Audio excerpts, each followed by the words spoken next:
Hi అండి, welcome to my channel mom's కిచెన్కి స్వాగతం అండి. ఈరోజు అయితే మనం ఎగ్ నూడిల్స్ చేసుకుందాము. ఎలా తయారు చేద్దాం మీకైతే నేను చూపిస్తాను. నేనైతే చేశాను, బాగానే వచ్చింది. మీరు కూడా ఇట్లానే ట్రై చేయండి. ఫస్ట్ అయితే స్టవ్ మీద ఒక గిన్నె పెట్టుకొని 3 గ్లాసెస్ వాటర్ వేసుకోవాలండి. అందులో నా నీళ్ళు మరిగేటప్పుడేమో 1 స్పూన్ సాల్ట్ కూడా వేసుకోవాలి, 2 టేబుల్ స్పూన్ ఆయిల్ కూడా వేసుకొని అవి బాగా మరుగుతుండేటప్పుడు ఈ నూడిల్స్ ఏవైతే ఉన్నాయో అవి 150 గ్రామ్స్ నూడిల్స్ తీసుకున్నాను, అవి అందులో వేసుకున్నానండి.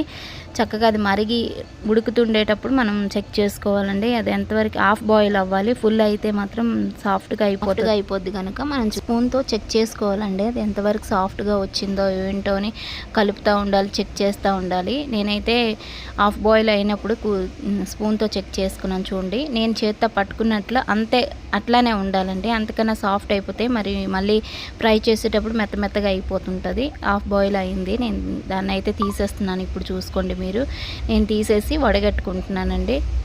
జల్లెడలో ఫిల్టర్ చేసుకుంటున్నాను. అది వేసుకున్న తర్వాత చల్లటి నీటిలో వేసుకొని దాంట్లో చల్లటి నీటితో నీట్గా వాష్ చేసుకోవాలండి. అవి నూడిల్స్ వాష్ చేసుకున్న తర్వాత పక్కన పెట్టుకోవాలి. అవి ఎంతవరకు వచ్చిందో ఏంటని చూడండి. నేనైతే అట్లానే చేస్తున్నాను, హాట్ వాటర్లో తీసి చల్లటి నీళ్ళు కూలి వాటర్తో వాష్ చేసుకోవాలి. ఇప్పుడు వెజిటేబుల్స్ రెడీ చేసుకుంటున్నానండి. ఒక క్యాప్సికమ్ తీసుకున్నాను, ఒక క్యారెట్, ఒక ఆనియన్, 4 చిల్లీస్ తీసుకున్నాను.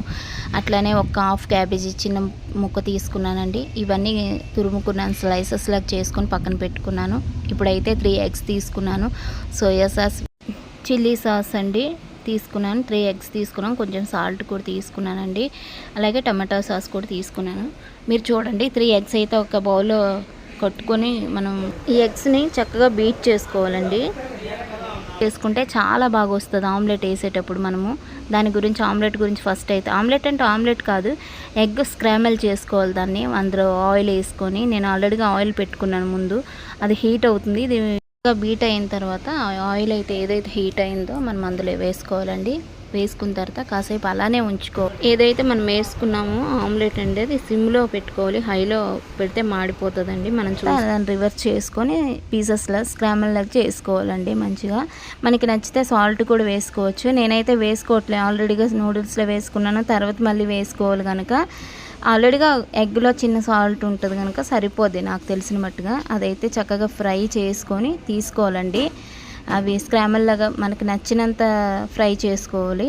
మనకి రోస్ట్ కావాలంటే రోస్ట్గా, లైట్ కావాలంటే లైట్గా చేసుకొని, నేనైతే మంచిగా నాకు సరిపోయినట్టు నేను రోస్ట్ చేస్తున్నానండి.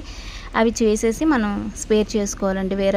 వేరే బౌల్లో తీసుకుంటే అది దాన్ని బట్టి మనం నెక్స్ట్ ప్రాసెస్లోకి వెళ్దాం. నేనైతే వేరే దాంట్లో తీసుకుంటున్నాను. చూడండి, ఇప్పుడైతే నేను చేసుకున్న వెజిటేబుల్స్ ఇవేనండి. తర్వాత నూడిల్స్ కూడా చల్లగా అయ్యాయి చూడండి, నేను మీకు చూపిస్తున్నాను. చూడండి ఎట్లా వచ్చాయో, నాకైతే మంచిగా వచ్చాయి.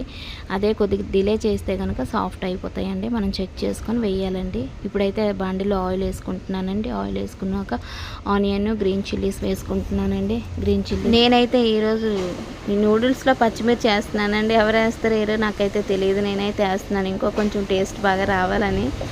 ఆనియన్స్, గ్రీన్ చిల్లీస్ అయితే వేసుకుంటున్నాను. దాని తర్వాత క్యాప్సికమ్, క్యారెట్, మనం ఏవైతే వెజిటేబుల్స్ కట్ చేసుకున్నామో అవి వేసుకొని మంచిగా ఫ్రై చేసుకోవాలండి. అవి మరి ఎక్కువ మనం కర్రీకి చేసుకున్నట్లు కాకపోయినా మామూలుగా అయితే ఫ్రై చేసుకోవాలి. కచ్చపచ్చగా ఫ్రై చేసుకుంటే టేస్ట్ వస్తాయి నూడిల్స్ తినేటప్పుడు. ఈ నూడిల్స్ ఇలా చేసుకుంటే చాలా టేస్ట్గా ఉంటుందండి.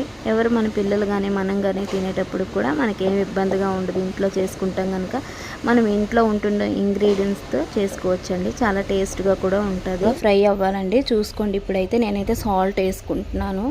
దాని తర్వాత ఏమో టమాటా సాస్ వేసుకుంటున్నాను 1 స్పూను. చూడండి మీరు నేను వేస్తున్నట్లు. తర్వాత సోయా సాస్ కూడా 1 స్పూన్ వేసుకుంటున్నానండి. చిల్లీ సాస్ కూడా 1 స్పూన్ వేసుకుంటున్నాను. ఇప్పుడే అది వేసిన తర్వాత బాగా ఫ్రై అవ్వాలండి. బాగా ఫ్రై అయిన తర్వాత ఫ్రై అయితే ఏమవుతుందంటే పచ్చి వాసన రాదు, అందు గురించి చెప్తున్నాను. ఇప్పుడు నేనైతే 1 స్పూన్ చిల్లీ పౌడర్ కూడా వేసుకుంటున్నానండి. ఆల్రెడీ గ్రీన్ చిల్లీస్ వేసాం కనుక మనం చూసుకొని వేసుకోవాలండి.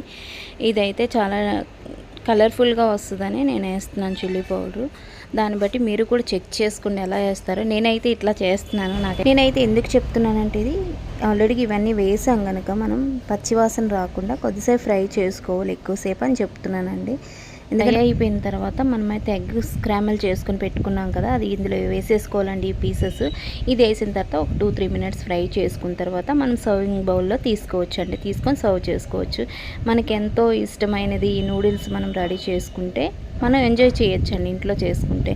మీకు నా వీడియో నచ్చినట్లయితే లైక్ చేయండి, షేర్ చేయండి, సబ్స్క్రైబ్ చేయండి. థ్యాంక్ యూ అండి, థ్యాంక్ యూ సో మచ్.